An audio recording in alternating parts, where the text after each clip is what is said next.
Kalau ditanya dipilih BBM naik atau presiden yang turun, ya lebih baik presiden yang turun ketimbang BBM terus naik. Gerakan mahasiswa saya pikir masih belum mampu untuk membendung kekuatan oligarki itu, Bang. Saya pikir kekuatan oligarki itu terlalu besar bagi seorang mahasiswa, apalagi mahasiswa sekarang kan dalam gerakan-gerakannya mudah sekali dipecah belah gitu kan. Saya percaya bahwasannya kebenaran itu akan memiliki waktu sendiri untuk memenangkan sebuah pertarungan gitu, sebuah perjuangan. Nah, menurut saya Indonesia ini bisa berubah ketika kita pangkas generasi ini, generasi-generasi yang mewarisi dosa-dosa sejarah ini. Open your mind, bicara santai. Pada sehat ya sekarang? Alhamdulillah sehat. Alhamdulillah. Oh iya, ini luar biasa nih teman-teman. Jarang ya kita ajak podcast langsung 2 orang. Kali ini saya mau bicara dengan teman-teman Cipayung Plus, teman-teman. Masih mau bicara tentang kenaikan BBM. Kemudian kita mau menyoroti tentang masa depan Indonesia. Nah, teman-teman, sebelumnya saya mau kasih tahu harusnya ada anggota DPR ya yang membersamai kita di sini, Bang Ahdiansyah, tapi karena kesibukan beliau harusnya ada nih supaya bisa langsung mendengarkan aspirasi dari teman-teman Cipayung Plus. Pak Ketua IMM, gimana rasanya kemarin demonstrasi? Aman, Pak Ketua? Alhamdulillah aman, Bang, untuk sejauh ini terkait gerakan-gerakan mahasiswa termasuk di OKP Cipayung Plus. Kemarin kita kan ada 11 organisasi yang mau turun, Bang, turun aksi. Iya. Tapi yang all out gitu kan, yang keluar dari gerakan itu ada 3 organisasi ya, tidak perlu saya sebutkan. Tapi yang jelas gerakan-gerakan kita sengaja memang dibuat untuk pecah gitu. Jadi sengaja dibuat untuk pecah dan kesulitan itu menurun drastis. Jadi kepercayaan publik juga terhadap mahasiswa yang menyampaikan aspirasi juga akan berkurang, Bang, lewat hal-hal demikian. Terus untuk Tum HMI, Tum HMI ini udah 3 kali nih mampir di podcast Bicara Santai. Yang ketiga. Ini sebuah kehormatan ya. Iya. Kayaknya orang pertama. Mudah-mudahan nggak bosan. Oh iya. Kalau narasi informasi yang disampaikan selalu tajam, rasa-rasanya nggak ada yang bosan. Iya. Tum Widodo juga udah 2 kali. Iya, 2 kali. Nah, melanjutkan tadi yang disampaikan oleh Tum Widodo. Ada semacam pemecahan ya gerakan mahasiswa ini. Ada upaya untuk memperkerdil ya, gerakan mahasiswa. Teman-teman himpunan mahasiswa Islam memandang ini seperti apa? Kami dari awal kan sebenarnya secara kelembagaan itu sudah punya inisiasi untuk bagaimana Cipayung Plus ini aksi bersama-sama. Dalam menindaklanjuti aksi yang pertama kemarin. Jadi kemarin itu karena kita sudah aksi di jilid pertama, nah di jilid kedua kami di HMI itu membuat semacam skema bahwa di aksi jilid kedua ini coba kita bangun dan merancang titik persamaan antara Cipayung Plus khususnya di Kota Mataram. Nah, ternyata dari sekitar 9 atau 10 OKP Cipayung Plus yang tergabung di grup WA itu tuh ya. Grup WA.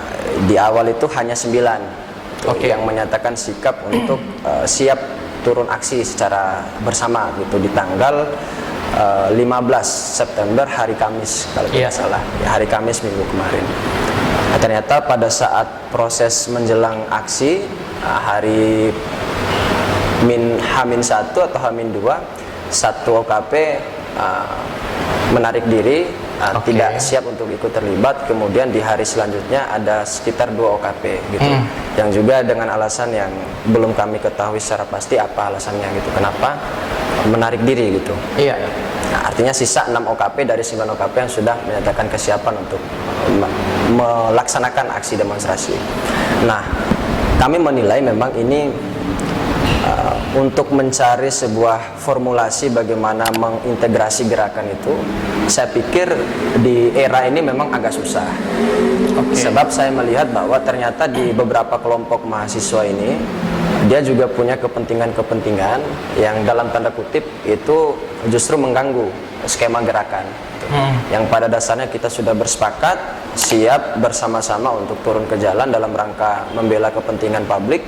Ternyata ada dugaan dan disinyalir bahwa ini juga ditunggangi oleh kepentingan-kepentingan lain, sehingga mereka tidak siap untuk ikut terlibat tanpa ada alasan yang jelas ke kita. Oke. Artinya memang dari segi dan aspek manapun gerakan mahasiswa hari ini sudah gampang gitu, gampang sekali untuk dipecah gitu. Oke. Karena ada hal-hal yang memang menurut kami itu ya ini cukup pragmatis gitu kira-kira. Oke, ada penumpang gelap lah Iya, ya. iya, Akhirnya penumpang membuat ada sebagian gerbong kita yang nggak ikut nih. Iya. Nah, oke. Nah, teman-teman IMM ada nggak semacam kan kalau biasanya kalau demonstrasi seperti ini kan ada upaya untuk menghalang-halangi kan bermacam-macam. Iya. Ada yang nahan pakai uang, nahan dengan ancaman. Kira-kira teman-teman IMM ada nggak merasa upaya menghalang-halangi seperti itu? Kalau bicara tentang persoalan intimidasi dan lain sebagainya, bagi saya begini, Pak. Intimidasi itu datang bukan hanya di lingkungan kekuasaan, tetapi dari lingkungan organisasi kita, kemudian dari sisi orang-orang yang kita kenal, orang-orang yang kita dekat. Nah, itu juga akan datang intimidasi itu untuk menghalangi gerakan-gerakan kita sebagai seorang mahasiswa.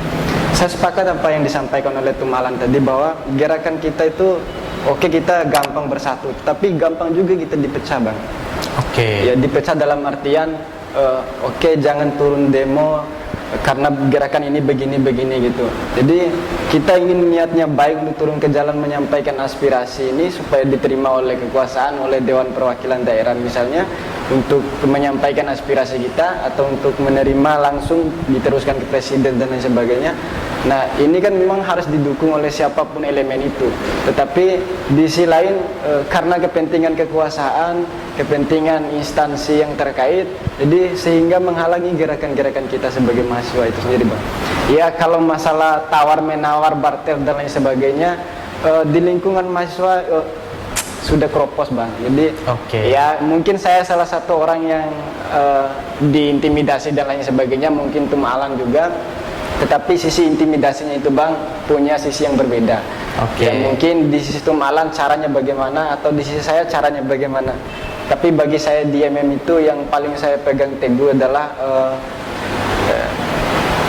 ibaratnya kalau misalnya kita sudah berjuang, ya kita akan berjuang semaksimal mungkin. Nggak boleh ada yang membatasi kita. Nah, kira-kira ada nggak misalkan tawaran nih untuk IMM 10 juta gitu kan, gak usah ikut demo lah gitu kan, atau enggak IMM 30 juta, adakah yang semacam itu kira-kira?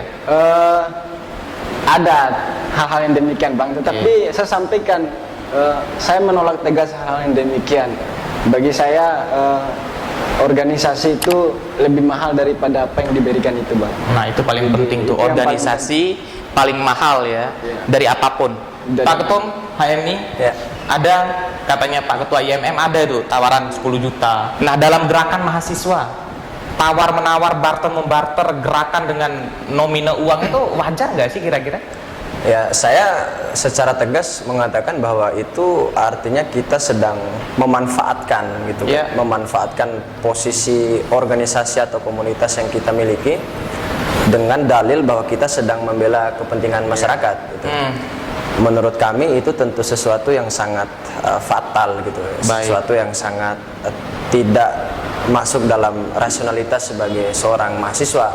Kenapa? Karena ketika mahasiswa atau para kelompok-kelompok organisasi kader seperti di OKP ini menerima ya hasil barteran maupun transaksi transaksi untuk menunda aksi maupun untuk tidak ikut terlibat dalam mengkritisi kekuasaan, bagi kami itu sedang menciderai integritas mahasiswa.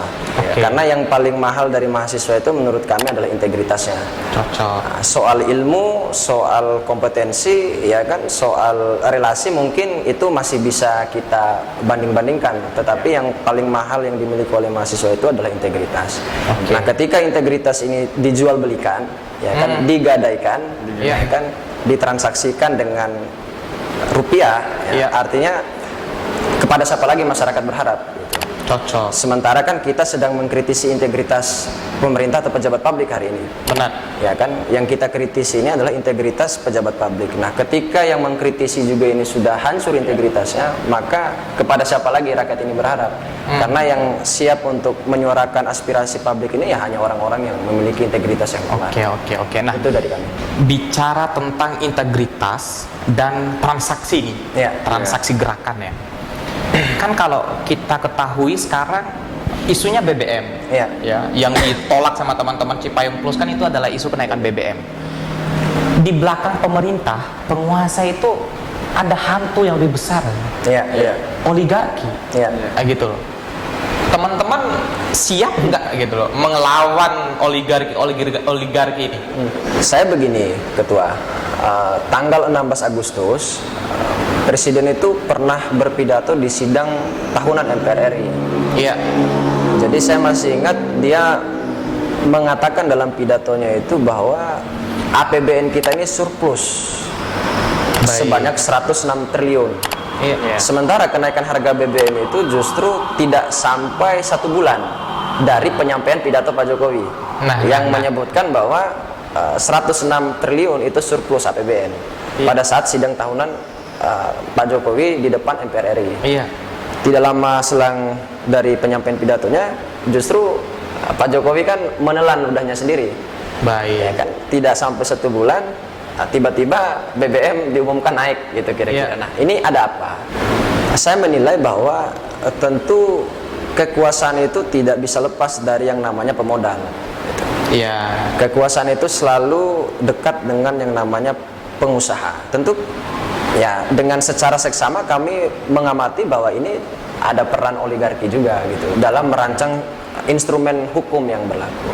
Oke. Selain dari soal BBM, tidak mungkin kita menutup mata bagaimana undang-undang Omnibus Law itu kan sangat kuat gitu. Kita menduga bahwa itu juga produk titipan dari para pengusaha atau oligarki.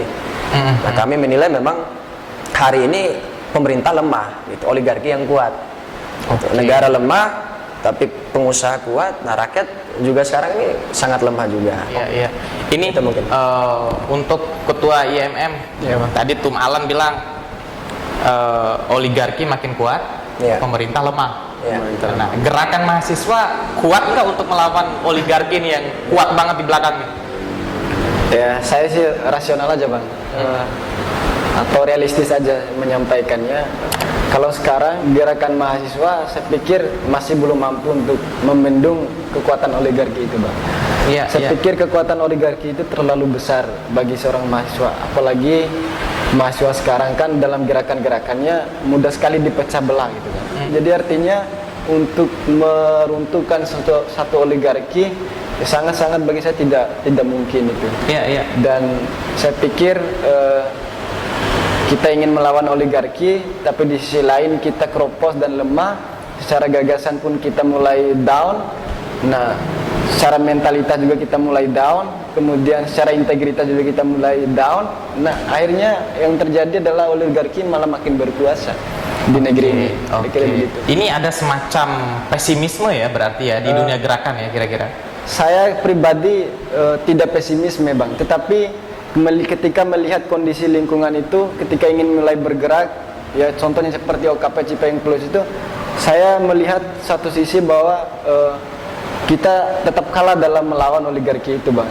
Tapi secara personal saya tidak akan pesimis dengan hal demikian untuk melawan oligarki itu. Tapi kalau secara kelompok yang ada gerakan di tengah jalan tarik diri, ya, berarti saya mulai pesimis, Bang. Ini yang bahaya nih Ini kalau yang- mahasiswa mulai pesimis. Iya. Nah, Tum Alan nih, Iya. tadi Ketum IMM bilang udah mulai pesimis ya. Mahasiswa, kekuatan mahasiswa diperkerdil, diperkecil, diperlemah ya. Udah kropos dari awalnya. Iya. Ya. Pandangan Tum HMI melihat itu Oke. benar nggak? Ini sudah kropos, udah nggak kuat. Kita mahasiswa nggak kuat lawan oligarki kira-kira. Ya, kalau kita melawan dengan modal, mungkin kita memang nggak kuat ya, melawan Oke. dengan modal ya. Tetapi saya percaya bahwasannya kebenaran itu akan memiliki waktu sendiri untuk memenangkan sebuah pertarungan, gitu, Iya. sebuah perjuangan. Karena ya ada salah satu quote dari Ali bin Abi Thalib, ya ternyata kejahatan itu bergulir di bumi ini bukan karena banyaknya orang jahat itu, tetapi diamnya orang-orang yang baik gitu kan, diamnya orang-orang yang benar. Nah, jika kita merasa bahwa apa yang kita sampaikan ini memiliki fondasi kebenaran yang sangat mendasar, ya bagi kita yang merasa bahwa ini penting untuk disampaikan, ya memang harus terus disampaikan. Sekalipun memang kita mungkin dalam pengamatan hari ini agak kesulitan ya melawan bagaimana dominasi oligarki yang sudah masuk bahkan di lingkaran pemerintahan. Kan dan oligarki juga sudah masuk nih di lingkaran pemerintahan gitu yang membawa kepentingannya. Tapi bagi saya, apapun konsekuensi yang kita hadapi, ya kewajiban dan tanggung jawab kita sebagai kaum mahasiswa ataupun kaum organisasi, ya sekalipun satu orang yang berani untuk bersuara, ya kita tetap konsisten dan hantam gitu untuk berbicara tentang itu. Artinya tetap berkomitmen nih untuk melawan. Komitmen selama itu memang punya basis kepentingan masyarakat yang paling penting menurut saya. Oke. Tadi kan disampaikan sama Tum Alan. Ya. Di lingkaran kekuasaan udah dimasukin sama Ya, oligarki. benar. Kalau di lingkaran mahasiswa, lingkaran aktivis, Ya. lingkaran OKP, Ya. ada nggak oligarki yang sekedar say hello di tengah-tengah itu? Kalau selama saya bermahasiswa dan berorganisasi ya, circle pergaulan saya di tengah-tengah aktivis ini mungkin hampir tidak ada gitu. Iya. Mereka yang punya latar belakang sebagai kaum pemodal. Tetapi hari ini memang yang menjadi problematika dalam mindset mahasiswa itu mulai berpikir sangat oportunis. Iya. Tuh, banyak mahasiswa sekarang ini yang sudah mulai berpikir oportunis dan pragmatis gitu. Nah, ini yang bahaya. Kenapa? Karena kalau mahasiswa sudah mulai berpikir oportunis dan pragmatis, maka semua yang dikerjakan itu pasti ditanyakan apa yang saya dapatkan gitu. Benar. Berapa yang saya bisa peroleh dari pekerjaan ini? Saya mau kerja ini, saya dapat apa? Untung saya apa? Nah, itu bahayanya. Nah, makanya di organisasi-organisasi perkaderan seperti kami di HMI dan IMM ini, menurut kami itu yang harus dibenahi, pola pikir. Sebab kalau pola pikir sudah mulai oportunis, pragmatis, maka semuanya itu kita lakukan hanya karena ada materi di belakangnya. Nah, tapi kalau soal ada oligarki di lingkaran mahasiswa mungkin ada, tapi itu yang mempengaruhi pola pikirnya ya. Dan selain mungkin oligarki, ya oportunisme dan pragmatisme pikiran mahasiswa hari ini terjadi ya karena tadi sudah tidak lagi punya rasa kepekaan sosial ya terhadap kondisi sesama gitu. Iya. Hari ini kan kita sudah jarang lagi tuh melihat mahasiswa di kampus-kampus tentang buku ya kan. Benar. Ke kampus-kampus bicara ide-ide, demokratisasi ide ya kan. Menyampaikan ide-ide secara segar, secara bagus. Jadi di kantin-kantin malah kita temukan mahasiswa-mahasiswa hari ini kongko-kongko biasa aja. Iya. Tidak lagi beryuforia membahas tentang bagaimana kondisi dan situasi masyarakat ataupun situasi bangsanya. Iya. Ini yang sangat menjadi keprihatinan kami ya di lingkaran organisasi. Mungkin begitu Ketua. Ya, akhirnya mahasiswanya enak nongkrong, Ya. nggak tahu BBM naik. Iya. Nggak sadar kalau BBM naik. Ya, sadar. Tapi ini yang menarik nih, Tum Widodo, Tum IMM. Siapa? Kalau mahasiswa ini kan sukanya nongkrong gitu kan. Pembicaraan mengenai kenaikan BBM itu udah hilang rasa-rasanya di permukaan. Iya. Itu pandangannya seperti apa? Ya, kalau pandangan saya Bang, kenapa isu BBM itu hilang di permukaan? Ya, kenapa tidak lagi naik di permukaan? Karena di satu sisi kan mahasiswa ini kan tidak bisa terlepas dari yang namanya gadget ini Bang, HP. Oke. Ya, jadi salah satu faktor yang mempengaruhi pola pikir manusia itu kan adalah HP itu sendiri. Nah, kalau kita tuh sering melihat HP, tetapi di satu sisi ya kita juga tidak fokus dengan apa yang kita lakukan. Misalnya saya pribadi sebagai mahasiswa gitu, ketika saya terus memencet HP, tetapi di satu sisi saya tidak sadar bahwa harga BBM itu naik. Jadi itu salah satu faktor yang mempengaruhi kenapa isu BBM itu hilang di permukaan Bang. Karena banyak isu-isu yang terbaru, ada sampo-sampo dan lain sebagainya. Nah, iya. Itu yang membuat isu BBM itu hilang. Kemudian juga kekuasaan itu mampu memberikan semacam desain konflik yang yang cukup bagus gitu, sehingga publik itu tidak bisa menghindari. Jadi kalau ada isu yang terbaru, persoalan terbaru, jadi kita dialihkan fokus kita. Oke. Jadi sehingga ketika fokus kita alih, maka di satu sisi ya muluslah perjalanan naiknya BBM tadi gitu. Iya, saya dapat poinnya. Artinya mahasiswa lebih suka yang goyang-goyang nih daripada yang info-info berita yang berat-berat. Ya enggak juga. Kalau Tum IMM enggak ya? Enggak juga, Bang. Oh iya, siap. Kan bahasanya kan lihat HP, ya kan, di scroll taunya yang goyang-goyang semua gitu kan. Akhirnya tiba-tiba keluar udah naik BBM. Iya, gitu. Kan seperti itu. Ya dia kan juga nggak sadar, tiba-tiba pergi ke pom bensin, kok bisa 20.000 gitu. Iya. Tapi untung BBM belum 20.000 ya. 20.000, alhamdulillah masih 17.000, masih 13.000, masih 10.000. Wah, itu dari Tum IMM 10.000, 17.000 tuh alhamdulillah ya. Ini perlu kita tanyain nih ke Ketua HM ini.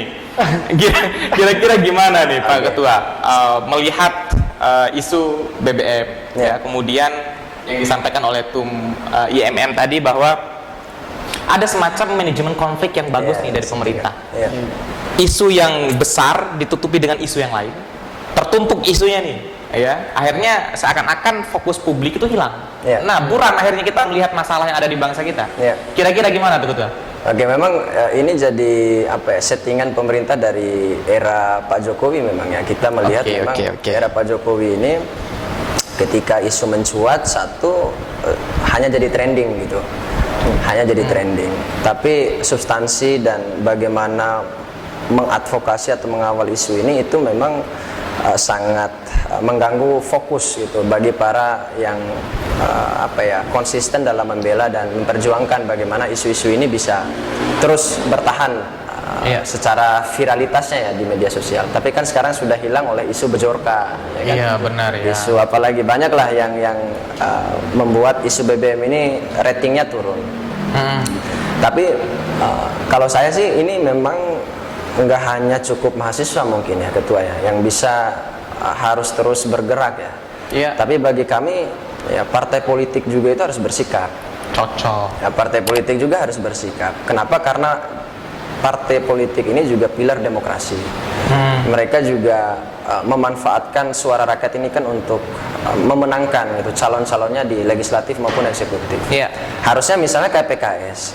PKS ini kan hanya sebatas dia menolak di parlemen, ya kan, menyatakan sikap bahwa kami menolak. Kenapa tidak waktu seperti zaman PDIP kemarin yang waktu era SBY ketika dinaikkan harga BBM, rencana kenaikan harga BBM waktu era SBY kan Bu Mega langsung instruksikan seluruh kader PDIP untuk turun ke jalan. Seluruh Indonesia. Iya, harusnya kan PKS juga paling tidak tuh lebih dasar dari itu. Nggak hanya sekedar bersikap di media, nggak hanya bersikap di gedung parlemen gitu. Tapi juga dia mampu memobilisir massa PKS-nya untuk turun ke jalan-jalan gitu.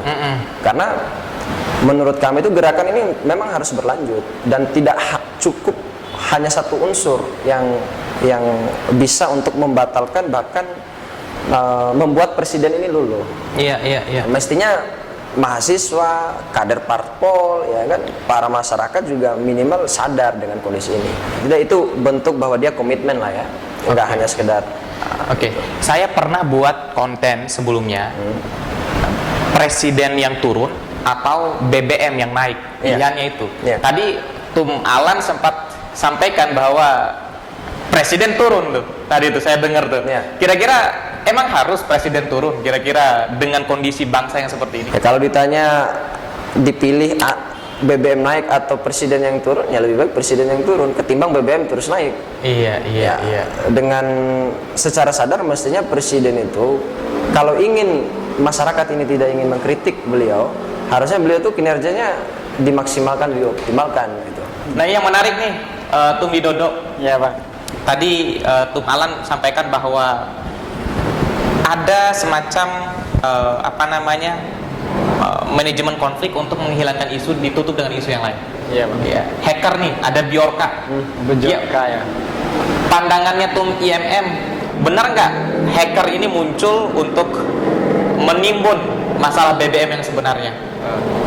Isu Bjorka yang dikaitkan dengan BBM bagi saya itu dua hal yang berbeda, Bang. Saya juga tidak bisa menjustifikasi bahwa isu Bjorka itu bisa menutupi isu BBM. Tetapi di sisi lain memang Bejorka ini hampir keluar bersamaan dengan naiknya harga BBM. Nah, ini yang membahayakan kita sebagai mahasiswa karena kita titik fokusnya adalah menyerang pemerintah untuk segera menurunkan harga BBM. Saya pikir kenapa juga kita turun aksi itu, saya di satu sisi ya orang keluarga saya adalah petani, jadi saya pikir ya wajar-wajar saja saya turun aksi gitu. Jadi tidak ada yang boleh melarangnya gitu. Tetapi di sisi lain kalau Bejorka yang keluar dengan tagline bahwa saya membongkar semua kejahatan negara, bagi saya Bejorka itu malah mendukung isu BBM itu. Dia tidak menghalangi isu BBM itu sendiri, malah dia mendukung atau berusaha untuk menaikkan rating BBM itu, Bang. Mungkin kiranya seperti ini itu. saya khawatir nih ya, Tum IMM ambil posisi aman kayaknya, takut di-hack sama Bjorka kayaknya. Enggak ya? Bukan juga, Bang, bukan. Iya, saya sih khawatirnya kayak gitu. Enggak ya, aman ya. Berarti Aman. Bjorka ini iya secara tidak langsung juga membantu ya, Iya. membantu gerakan-gerakan mahasiswa lah, bahasanya seperti itu. Ya, membantu gerakan. Berarti kita harus kasih tahu Bang Bjorka nih ya, harusnya juga dimasifkan lagi. Mungkin ada reasoning dibalik dari kenapa BBM itu naik, kalau bisa dibongkar kepada masyarakat sehingga masyarakat tahu apa sebenarnya dan siapa dibalik kenaikan BBM. Kan Bejorka juga itu, Bang, membongkar siapa pembunuh Munir itu gitu. Iya, dibongkar dan disampaikan di Twitter itu. Bejorka ini tidak menutup isu BBM, Bang, tetapi malah dia mendukung isu BBM itu supaya terus naik gitu. Di satu sisi dia juga menaikkan ratingnya gitu, sebagai seorang hacker. Ya gitu. Yang bahaya itu aktivis-aktivis di hacker ya, tapi ada aman lah kalau aktivis Ya kan. kalau saya di hacker nggak apa-apa. Nggak jadi soal gitu kan. Nggak ada juga yang diuntungkan gitu kalau hacker saya gitu, Bang. Iya, benar. Ya apalah, kita kan cuman mahasiswa biasa gitu yang mencoba untuk mengkritik kekuasaan. Begitu kira-kira Tumalan. Nah, ini kalau saya bicara sama Tum Widodo ini ya, teman-teman ya, selalu ketawa. Di konten sebelumnya juga kayak gitu. Jadi beliau ini membuat suasana lebih ringan lah kalau kita bicara. Apalagi kalau di podcast kayak gini kan kita bicara hal-hal yang berat ya. Bicara BBM ya, Bjorka juga kita bicarain, berat lah. Berat bicarain Bjorka itu, gitu kan. Nah, ini Tum Alan, Tum Widodo. Kan kita tahu kenaikan BBM ini berdampak besar sekali bagi kehidupan masyarakat. Tum Widodo katanya saya berlatar belakang petani, saya juga petani, gitu kan. Kemudian bukan hanya untuk petani, berdampak untuk nelayan. Ya, masyarakat kecil lah bahasanya seperti itu, angkutan umum dan lain sebagainya. Sembako pun naik gara-gara BBM. Nah, melihat kondisi yang seperti ini, ya, Tum Alan lah terlebih dahulu nih. Apakah bagus nggak untuk masa depan Indonesia? Kalau ditanya bagus atau enggak, saya secara pasti mengatakan ini sangat tidak memiliki dampak yang positif untuk masa depan bangsa ya. Nah, kalau bicara masa depan Indonesia, apalagi hari ini kan kita selalu berbicara tentang Indonesia Emas 2045, ya kan, yang dalam kurun waktu sekitar 23 tahun lagi. Nah, sekarang misalnya yang paling buruk menurut kami itu yang belum bisa yang diperbaiki dan dibenahi oleh pemerintah itu adalah persoalan pengangguran dan lapangan kerja. Ya kan? Pengangguran dan lapangan kerja. Sekarang ini kalau kita melihat data pengangguran itu justru banyak pengangguran yang terpelajar, ya kan? Justru terpelajar, kaum intelektual ini melihat suram masa depan. Gitu. Nah, tadi Tum Widodo yang disampaikan sama Tum Alan ya, bahwa banyak pengangguran. Justru pengangguran ini banyak dari orang-orang yang terpelajar. Yang menarik nih teman-teman, Tum Widodo ini baru selesai wisuda ini. Baru selesai wisuda, udah siap nggak jadi pengangguran nih kira-kira Pak Ketua? Jangan sampai kemudian ya dampak kenaikan BBM, lapangan kerja yang tidak disediakan oleh pemerintah, iya kan? Akhirnya Tum juga terdapat dampaknya gitu loh. Kira-kira gimana? Melihat masa depan Indonesia dari perspektif itulah. Saya diserang terus sama Bang Yusril. Oke, baik Bang. Melihat dampak daripada kenaikan harga BBM, kemudian dampak juga terkait banyaknya pengangguran, terutama penganggurannya itu adalah kaum terpelajar semua, ya minimal yang lulusan S1 nggak tahu saya lulusan S2 apakah langsung dapat pekerjaan. Sama juga kayak banyak yang enggak terus lanjut. Tidak juga menjamin bang. Tapi bagi saya begini bang, saya sepakat apa yang disampaikan oleh Tum Alan tadi terkait persoalan-persoalan yang dibawa terkait masalah harga bahan pokok yang akan naik dan akan berefek pada pembelian masyarakat, kemudian juga akan berefek kepada diri kita pribadi pun bang. Kita juga akan mulai berkurang membeli barang-barang yang kita sukai gitu. Tetapi pada intinya bang, melihat Indonesia di masa yang akan datang, saya akan mendukung kenaikan harga BBM itu bang, manakala kemudian upah pekerja gitu kan, UMR itu naik, semuanya naik gitu. Jadi disesuaikan dengan harga BBM itu gitu. Ini perlu saya tanyakan dulu nih ke ketua HMI nih. Kira-kira kan satu gerakan nih kemarin nih. Saya ini kan bukan pekerja bang, dan masih pengangguran. siap. Ini menarik nih. Saya baru selesai jadi mahasiswa gitu. Tum Alan, yang menarik nih Tum Alan. Tetapi mungkin kajian dengan saya dengan Tum Alan agak sedikit berbeda. Tetapi saya melihat di satu sisi saya tetap akan menolak kenaikan harga BBM, tetapi harus melihat kondisi masyarakat yang di bawah gitu. Saya melihat kondisi masyarakat di bawah, baru saya tolak harga BBM itu. Tetapi kalau saya melihat masyarakat di bawah itu tidak terjepit, ya saya akan mendukung pemerintah itu, Pak. Artinya IMM dia kalau ada kompromi yang baik boleh naik BBM. Nah ini yang menarik nih Tum Alan nih, ya kan satu. Bukan ada kompromi bang. Gimana? Maksudnya Adinda begini, pemerintah gitu menaikkan harga BBM gitu. Dia naikkan berarti semua komponen yang ada di bangsa ini akan terus mengikuti alur daripada BBM itu. Saya akan mendukung gitu. Tetapi Kenaikan harga BBM Tom ya? Ya kenaikan harga, tapi yang jelas harus berpihak kepada rakyat. Tapi kalau tidak berpihak kepada rakyat, saya tidak akan mendukung kenaikan harga BBM itu. Gitu. Kalau kira-kira misalkan pemerintah juga menaikkan upah dari pekerja dan lain sebagainya, rasa-rasanya boleh menaikkan BBM. Nah teman-teman HMI ini satu gerakan kemarin nih di Cipayung Plus, punya pandangan yang sama nggak melihat isu ini? Oke, kalau kekuasaan menaikkan juga upah minimum misalkan, ya nggak apa-apa BBM naik. Kalau saya begini, komitmen kita di Cipayung Plus ini kan penolakan atas kenaikan karena bicara soal dampak ya, dan alasan negara menaikkan ini belum menemukan satu penjelasan yang kuat gitu yang bisa diterima dalam akal kita gitu. Bagi kami ya kenaikan harga BBM ini apapun alasannya itu tidak bisa dibenarkan selama kemampuan ekonomi masyarakat itu masih melemah. Baik. Ya kan? Jadi sekarang kan kita sudah tahu sendiri pasca pandemi Covid, pasca perang Rusia dan Ukraina, ya kan? Itu kan berpengaruh terhadap harga minyak dunia. Itu yang menjadi alasan negara kenapa menaikkan harga BBM. Artinya ya negara hanya hadir untuk membawa masalah tapi tidak ada solusi gitu. Hanya masalah terus yang ditambah ketua. Masalah, satu solusi pun nggak bisa dilakukan. Nah, ini menarik. Ini negara penuh dengan masalah. Indonesia ini. Nah, kita bicara masa depan di saat masalah semakin bertambah tanpa solusi, kita mau apa? Benar. Siapa yang berperan ya? Saya sebagai seorang sebagai seorang kader HMI ya mengatakan ya yang punya tanggung jawab dan yang punya rasa bersalah itu ya harusnya negara.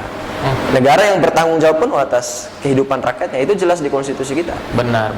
Dan akhirnya teman-teman OKP, teman-teman Cipayung Plus akan terus mengawal ya komitmennya. Pasti mengawal. IMM pasti Bang. akan terus mengawal dan memberontak kalau masyarakat kecil terus tertindas lah. Iya. Oke, nah ini menjadi menarik nih teman-teman semua. Udah hampir 1 jam ya kita podcast dengan Ketua IMM, Ketua HMI. Terakhir untuk Ketua IMM terlebih dahulu. Siapa? Ketika melihat banyak sekali isu yang terjadi di bangsa kita, harapannya untuk Indonesia ke depan seperti apa? Optimis nggak kita bisa menjadi negara maju nih kira-kira? Ya, saya berharap sih bukan pesimis juga Bang, tapi semoga tidak terus berlarut-larut gitu Bang, persoalan-persoalan ini. Semoga tidak ada masalah-masalah baru yang hadir di bangsa ini, sehingga titik fokus kita untuk memajukan Indonesia seperti yang dikatakan oleh Tum Alan tadi, bahwa Indonesia emas dari 2045 yang dicita-citakan. Seperti apa Indonesia emas itu saya tidak tahu. Tapi apakah Indonesia emas hanya berbentuk wacana atau bagaimana? Tetapi pada intinya kalau Indonesia masih seperti ini terus, ya harapan kita tidak akan bisa menjadi negara maju, Bang. Malah akan mengalami kemunduran dan akan menambah beban pada rakyat itu. Ujung-ujungnya kan rakyat aja yang jadi korban ini, Bang. Ya, BBM naik ya yang dihisap dan uang rakyat semua gitu. Jadi sehingga pemerintah seperti yang dikatakan oleh Tum Alan tidak punya solusi gitu. Tidak punya solusi dan akhirnya ya begini-begini aja Indonesia. Mungkin saya juga tidak bisa menjamin bahwa pergantian presiden nantinya misalnya ke Indonesia akan maju, enggak juga. Pasti akan banyak masalah-masalah baru juga, Bang. Kalau masih seperti ini terus. Tum Alan. Jadi ini kita cukup kompleks ya, Ketua ya. Apa yang menjadi keprihatinan kita bersama. Kita ingin optimis, sementara realitas itu sangat-sangat memprihatinkan ya kondisinya. Kita ingin pesimis, tapi kita juga dituntut untuk terus memiliki harapan. Karena yang kita miliki ini hanya harapan sebenarnya. Boleh kita kehilangan segala-galanya kan, tapi jangan sampai kehilangan harapan lah kira-kira sebagai anak-anak muda atau sebagai pemuda. Iya. Tapi saya pikir begini, problem Indonesia ini kacamata saya secara subjektif. Kalau kita bisa misalnya mengkorelasikan seperti apa Indonesia dengan negara-negara maju hari ini ya. Amerika itu punya konstitusi dan konstitusinya itu sangat ditaati oleh warga negaranya. Iya. Menjadi sebuah kitab ya, konstitusi Amerika itu menjadi sebuah teks di mana teks itu harus benar-benar diikuti oleh warga negaranya. Pedoman hidup berwarga negara, pedoman hidup berbangsa. Nah, Indonesia ini juga punya konstitusi gitu, yang memang konstitusi Indonesia ini juga mengatur tentang hak-hak dasar manusianya ya, hak asasi manusia dan lain itu diatur. Saya tadi pagi itu sempat baca dikit gitu buku Bagaimana Demokrasi Mati ya, How Democracy Die. Ternyata sempat juga diadopsi ya oleh negara-negara Amerika Latin, bagaimana teks konstitusi Amerika.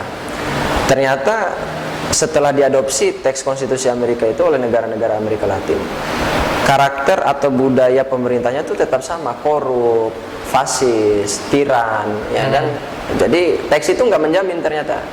Ya kan? Konstitusi itu nggak menjamin ternyata untuk memperbaiki dan membenahi karakter penguasa, karakter pejabat atau karakter pemerintah. Ya, percuma konstitusi kita itu dengan luar biasa jargon dan kata-kata yang manis untuk kehidupan publik, tapi kalau karakter dan mentalitas penguasanya tidak sejalan dengan semangat konstitusi kita. Artinya harus ada nilai gitu yang di luar teks itu. Yang menurut kita itu memang penting untuk dijalankan. Nah, menurut saya Indonesia ini bisa berubah ketika kita pangkas generasi ini, generasi-generasi yang mewarisi dosa-dosa sejarah ini. Selama generasi tua ini masih berkuasa, ya kan, generasi-generasi yang tidak sadar ya, dengan apa yang dia lakukan, selama itu pula bangsa ini tidak akan bisa lepas dari genggaman orang-orang yang mendestruktif ya negara ini. Jadi kita masa depan bangsa ini tergantung kita hari ini, Ketua. Pemuda.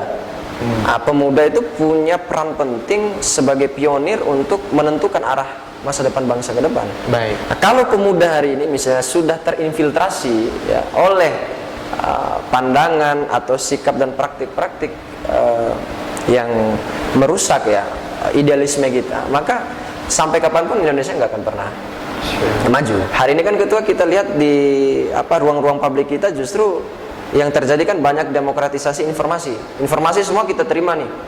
Informasi-informasi kita terima dari banyak unsur, tetapi kita nggak mampu mendemokratisasi ide.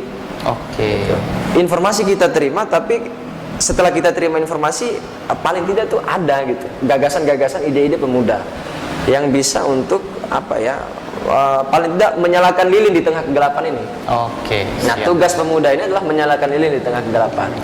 Tugas pemuda adalah menyalakan lilin di tengah kegelapan. Seperti yang disampaikan oleh Tum Alan bahwa yang paling berharga dari seorang anak muda itu adalah integritasnya. Integritas itu bukan hanya dimiliki oleh anak muda, tetapi integritas itu harus juga dimiliki oleh para pejabat negara kita. Benar. Oke, ketua-ketua ya. Terima kasih banyak udah mampir di podcast Sama-sama. Bicara Santai. Siap. Iya, Tumbi Dodo. Siap. Siap. Terus mengawal BBN. Alhamdulillah pasti akan mengawal. Oke, begitu juga tuh malam. Siap, pasti mengawal kita. Oke, artinya teman-teman Cipayung Plus akan terus berkomitmen ya sampai kapanpun rakyat kecil akan terus diperjuangkan. See you next time, sampai jumpa. Wassalamualaikum warahmatullahi wabarakatuh. Assalamualaikum warahmatullahi Makasih banyak ketua. Siap. Wah, luar biasa.